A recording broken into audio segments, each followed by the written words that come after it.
a tunnel in my life.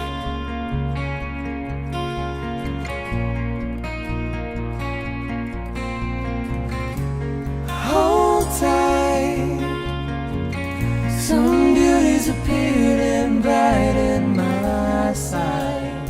Hello Somerville, my name is Ed Hallen and welcome to the Somerville Labor Show. Today, as always, we always have a very exciting show. This one is a little bit different. Today we're going to talk about the Harvard Grad Student Union, UAW, United Auto Workers.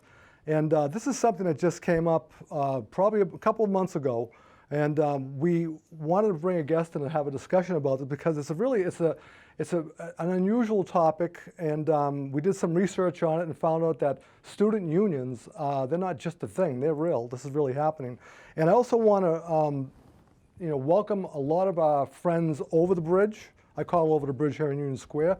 Going all the way down to Kirkland Street, and we have Harvard University, and all of the Harvard University brothers and sisters, all the unions over there. Want to invite them to watch this show. And we hope you're going to enjoy it, and we hope that you guys will get educated just as I've been getting educated on this whole thing as well.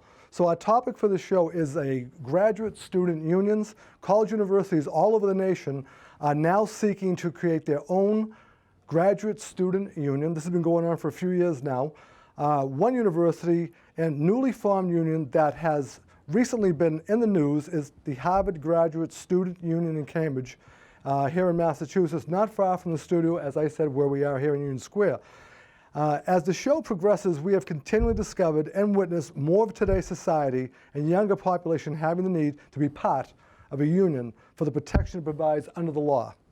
So a little bit about Harvard Grad Student Union, UAW. Its inception is an organization of student workers from schools, campuses, and departments of Harvard University. They joined together starting in the fall of 2015 to help fight for better pay benefits, working conditions, and ensure the ability to provide highest quality teaching and research while receiving the level that they deserve and respect. So my guest here is a Harvard Graduate Student Union Bargaining Committee member, Maddy Jennewein.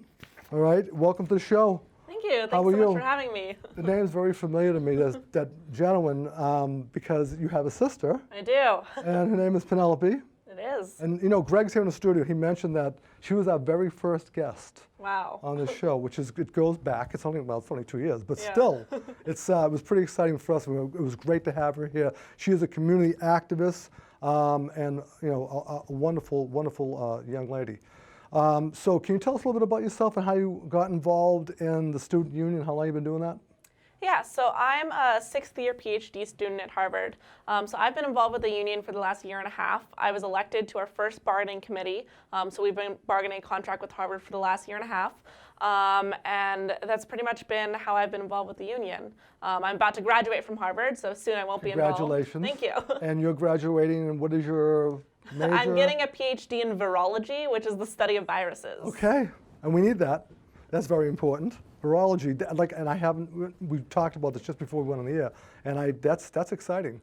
So how did Harvard grad students become a union? Can you give us a little history on how did that all occur? Yeah, so I wasn't around for all of the history of it because it's been in the process for a number of years. Mm-hmm. So back in 2015, I believe, a group of students were really excited about forming a union and decided to start a union affiliated with the UAW. Then it was a period of getting a ton of signed union cards. We had to get several thousand cards signed by a variety of different student workers across several of Harvard's campuses. And then we had our first election in 2016. And that election actually ended up being invalidated because of the list of voters that Harvard provided for the election. Oh. So we had a second election in 2017, and that election we won. So since then, we have been working on our union. So UAW, they've been in the news recently, the United Auto Yes. Workers. They were on strike for a bit. So tell me, how is it, and I think it's great, I think it's wonderful. So the United Auto Workers, how did they end up becoming your representative? Is that like a thing with colleges? Yeah, or? so the UAW actually has organized many different grad student unions. So I say I wasn't personally around when we picked the UAW, but I believe we picked them because they have a lot of experience with graduate student workers and are really excited about devoting a lot of resources to helping grad student workers unionize. So far they've been a great choice. They've been really helpful for us in this region. So there was a ruling recently by the National Labor Relations Board overturning a 2016 decision that gave graduate students at private schools the status of employees and the right to form a union. And so the right to form a union was reversed by the NLRB. So what does that mean going forward? So if they reverse that, what does that mean for you guys? Is it a disadvantage for you? It's been a complicated situation, right? Because that 2016 election was really important because originally we were seen primarily as students, not as workers. So prior to that, a school could voluntarily recognize a union, but they weren't required to recognize our union. So that 2016 decision was really instrumental in actually our being able to hold a vote to form a union initially. So this kind of swayed back and forth and win with Republicans it's been going and back Democrats. And forth. So I think, if Hillary Clinton was in the White House right now, we wouldn't be having this rule change. So this rule change is still in a comment period, so I think we're hoping a little bit it won't go into full effect, but I really don't know what it's going to mean for grad students all over. Harvard has still come to the bargaining table as of last week, but it could really take away our ability to unionize. It's very concerning, yeah. Well, you know what, though? There's also something out there called the right to work that they passed for municipal unions, too, that was trying to put a hurting on unions. And, demonizing unions, and I could go off forever on that, and I really don't believe that unions are the problem. Believe me when I tell you, we're the people looking for protection from people who prey on us, because we're looking for just common rights. Yes. I get all that. So your union brothers and sisters, I want to have a little discussion about them. Yeah. What are the professions that they currently hold? What are they? Just give us a little history of what they do. So we're a really big bargaining unit. You probably know that Harvard's pretty big. And we cover a lot of grad students, a lot of undergrads. So we think we're about 5,000 members. So we have a lot of research assistants, which is what I am. So it's scientists who are getting paid for their 20 hours of work a week of work in the labs. We have teaching assistants who are teaching undergraduates and teaching courses. And then we have a variety of other research assistants who work directly under faculty members to do hourly research. So those can be undergraduates too. So we're not even fully graduate students. So I just want to make it clear. So you have teaching assistants that are teaching undergrads. Yes. Okay, and that takes the place of the professor or the So in many of these courses, the TAs and TFs actually are teaching, they're not teaching the regular course, but often the course has a section where they review material. So the TFs are teaching that section, and they're grading exams, grading essays, holding office hours. So doing a lot of the supplementary teaching that really makes the courses function. Okay, all right, that seems to make sense to me. What is the average, what do you think they earn?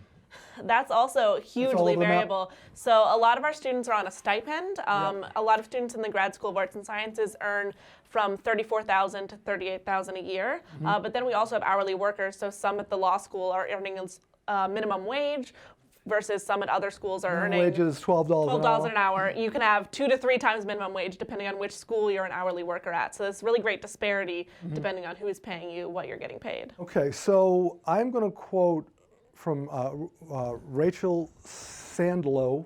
I hope Rachel doesn't get mad if I mispronounce her name. Ash, okay?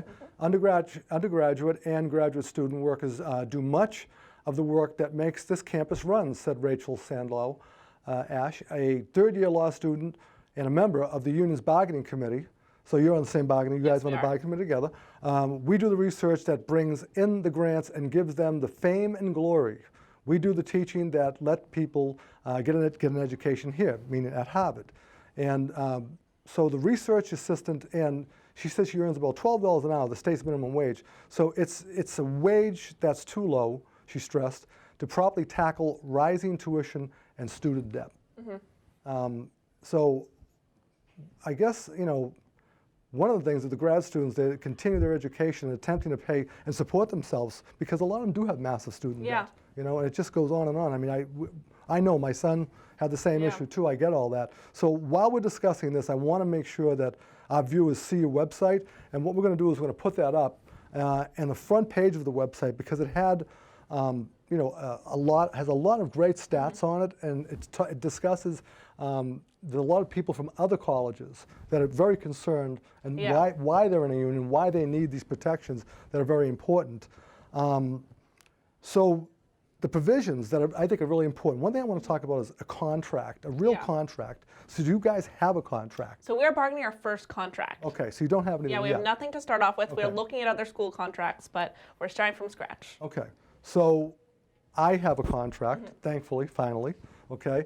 So what you guys are gonna do is you're gonna be drafting, you're gonna be putting it all together, and you're gonna look at some really, really important provisions. So I wanna let the viewers know at home the importance of this contract for Harvard, for the grad students. So a preamble, a recognition clause, non-discrimination, sick leave, paid vacations, affordable health insurance, affordable, right? Not just health insurance that Yeah. you can't afford and it's useless. Safety and health security, Family Medical Leave Act, and a properly structured salary chart that's inclusive for all positions. Meaning that you just mentioned that you have so many positions, different things that you do there, different occupations. The other thing I want to mention is that Channel 5, I want to give them credit, obviously, for this. They have some excerpts here that grad students at Harvard University have voted to authorize a strike. Now, at that particular point in time, there's no date set for any walkouts. So is there any news that we should know about this at all? Yeah, we actually decided when we're going to go on strike. So we're really hoping we get a contract with Harvard. Okay. But if we don't, on December 3rd, all the graduate students are planning to go out on strike then. Okay, you said when? December 3rd? I'm going to put December that down. 3rd. So, I mean, I'm hoping Harvard comes to the table and meets with us and makes some moves before then, because it would be Well- nice not to go on strike. That's right, during exam period for the undergrads. Yes, and that's the thing too. You know, you represent 5,000 teaching research assistants, and it says here that an impasse with the school issues, including pay, benefits, protections, and from discrimination. So you had 2,425 of the 254 in the past week to give the bargaining committee the power to call a strike. So that's 2,425 Yeah. that said they want- 90%, yes. It was That's pretty really impressive 90.4. call of our members restraining very strongly that they're ready for a contract and it's been too long. Amazing, really is. Those are staggering numbers. So the school says that it's been negotiated in good faith, and it calls for a strike that is unwarranted. And the vote comes after a ruling last month by the National Labor Relations Board overturning a 2016 decision, which we just discussed, that of grad students and private schools, the status of employees and the right to form a union. So the right to form a union was reversed at the NLRB, and one of the things that we said, we talked about how it keeps you at a disadvantage, but the number that I have here that's on your front page is 90.4, and it is 2,425 people came and voted. What did they take, like a week to vote, or how did that go on? We did it over 2 weeks to really give everyone the opportunity to vote. Harvard's, it's got many campuses, it's huge, so we wanted to make sure everyone could come to the ballot box. Okay. So a quote, here, I have another quote here. So we cannot afford to wait any longer for protections from harassment and discrimination, for job security and fair pay, and for expansive and affordable health care, including mental health, dental, and vision for us and our departments. Now, there's an article by Rachel Cohen, an article, Vice.com. So she wrote that a strike could mean students who also work as teachers and teachers assistants cancel their classes, and the offices refuse to grade papers and problem sets, and that the research assistants also refrain from doing their jobs. So how much of a problem is this going to cause for the entire university? We think it's going to be a big problem. That's kind of what we're hoping. We're hoping to disrupt things and show them that we have the power here. The TAs and TFs do the majority of the grading work for the undergraduate courses. So this is going to mean that no one's grading those exams this December.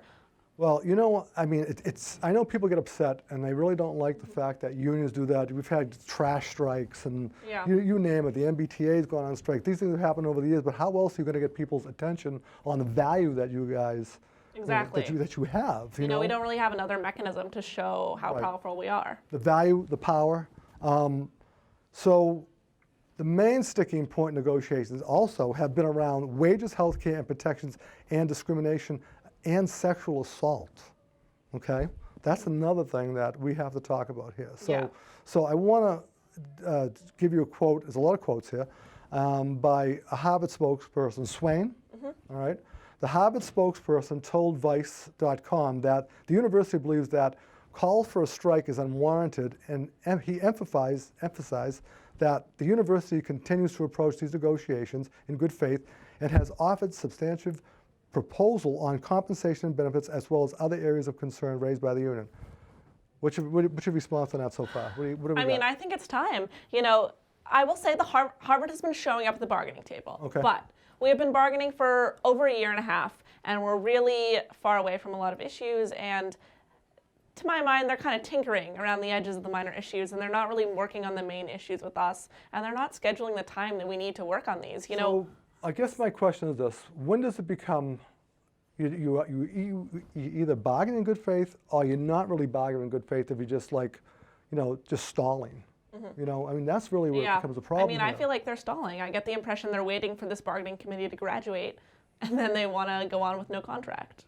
Well, I think you guys are going to have to, I mean, do exactly what our you're goal doing. was always to try to get a contract this semester because our members have gone long enough without a union contract. So hopefully, if they don't get us a contract by December 3rd, hopefully the strike will show them that we actually do deserve a contract. Well, you know what? It's going to be interesting. There's no doubt about that. So one of the things I really want to get into here, and it's always disturbing when we talk about harassment and discrimination. So can you give me some examples of why this is a major concern and the need to have this major provision in your contract? I think this is a big one, right, for you guys? It's a big one, but it's also a basic one. You know, it's one of the main issues our members voted on because Harvard has a serious Me Too problem, and I think people who've been following the news for the last several years will know that Harvard has a serious Me Too problem. We have too many incidents of professors preying on their students and it going unresolved for decades, and we have too many incidents of student-on-student harassment that don't get addressed by the powers that be, and our members really wanted a stronger protection from discrimination and harassment at Harvard because Harvard has shown again and again that it's just going to turn a blind eye if it's not in the interest of Harvard to solve the issue. So another quote. Yeah. Okay, we're loaded with quotes here, but I had to do. There's a lot of research that goes into this because it was such a hot button issue for all of us. Is it true that for student workers, employment and academia sometimes overlap? In Harvard's case, graduate students are seeking the right to fight what they describe as a potential classroom retaliation. So can you describe what would be a potential classroom retaliation? What would that be? This has been a sticking point between us and the university because the university keeps saying, oh, you grad students, you want to contest your grades. But that's not what we mean. We only want to contest retaliation. So often student workers, the people who grade us, are also our bosses. So in my case, my boss also grades me. So we don't want to get into the situation where if someone reported their boss for harassment, the boss then gave them a failing grade as retaliation. Right. So that's the issue of classroom retaliation. That's the only instance in which the union would want to grieve academic decision, because we recognize that we have no say in academic decisions, but if they're failing us in a class because we reported harassment or discrimination, that's an issue for the union. So you would probably have the opportunity to grieve that if you get that provision. I mean, I think that's basically, well, it sounds like Harvard wants to carve this out. Harvard wants to carve out the issue of non-discrimination and make this the only issue in the contract that's not grievable. Okay. They think that their system is working. That's a serious concern. But their system is not working. Yeah, that's a very serious concern. So let me read another little paragraph here. I apologize to the viewers and you and everybody here, but this is important stuff. Oftentimes, as you said, work supervisors are the same people who grade us academically, which means that retaliation can take place in an academic form. For instance, let's say that the lab researcher reports his or her principal investigated for sexual harassment on the job.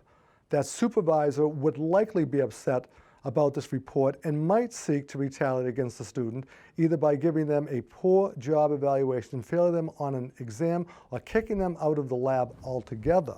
All right? And a Harvard graduate student in philosophy and a member of the bargaining committee said she was motivated to join the union because she saw how the school systemically failed survivors of sexual assault as an undergraduate. That's some serious stuff that's going on right here. So the union wants to give its members the option to address sexual harassment grievances and using independent arbitrations. Why don't you tell me exactly what does that mean for you, independent arbitration? Yeah, so the problem with going through Harvard's system is the people making the decisions about whether what's gonna become of your sexual harassment claim is Harvard. And Harvard's always gonna seek to protect its self-interest first, right? So we want a neutral procedure that is gonna take it out of the hands of the Harvard administration and let us go through the grievance process. And this is something that most unions have, an ability to take issues through a grievance process, through a neutral process where your boss is not making the decision on whether you get something in return for sexual harassment. You can't take a shortcut on that. No. You know, you just can't, because it really does put it in the hands of the employer. And it really It's doesn't. really unacceptable. Yeah. And Harvard has not shown that is going to support survivors. Harvard has shown that it's going to protect itself and protect its professors. It's history. Yeah, that history is clear. Every 6 months, I feel like there's something in the news, and it's shown that it can't handle it. So we really need this neutral grievance procedure.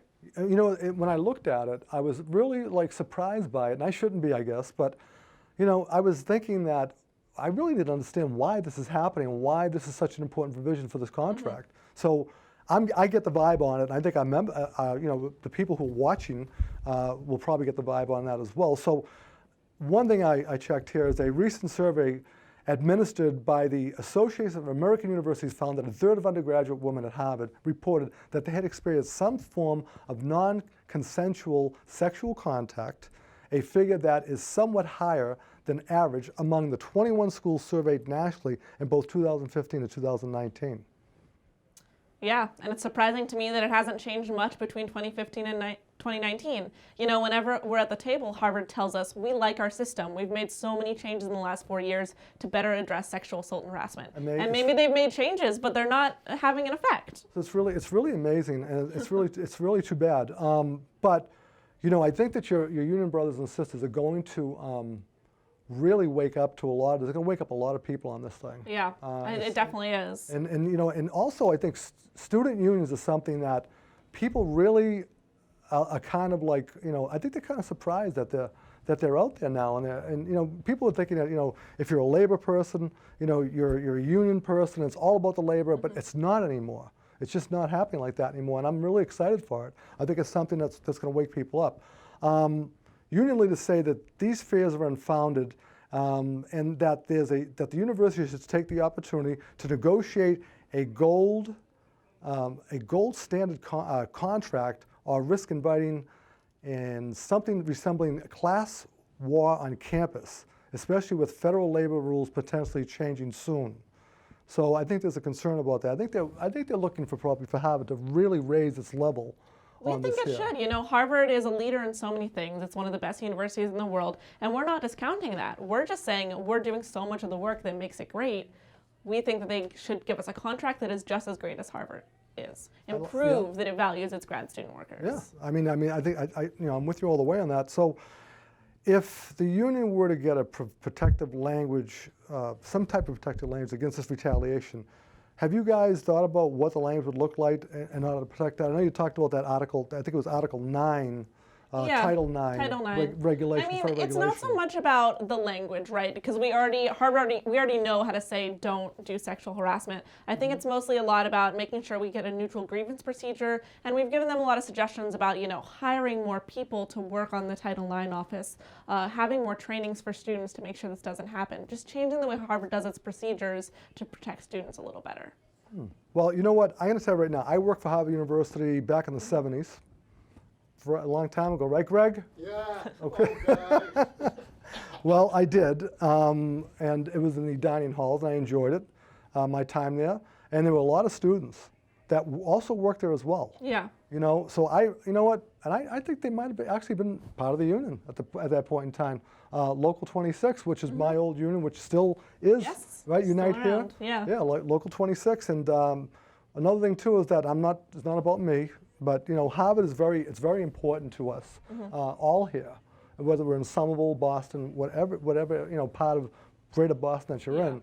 I mean, even my mom worked for Harvard, you know, as a facility manager for many years, and is also a Harvard hero. So there's a lot of good things that really come out of there. Yeah. You know, so I think that why you're here today is really you're telling us basically, look, we need to make it better, and we can make it better. Yes, I definitely think Harvard can make it better. It's not going to be that hard to treat us the way we deserve. So they need to get you a contract. Yes. You guys are going to go on strike on December 3rd. We are going to be following this, and we hope that you'll get it, exactly what you're looking for. And if you don't get what you're looking for, then I suppose you'll do what every other union does, and you will fight, right? Yes.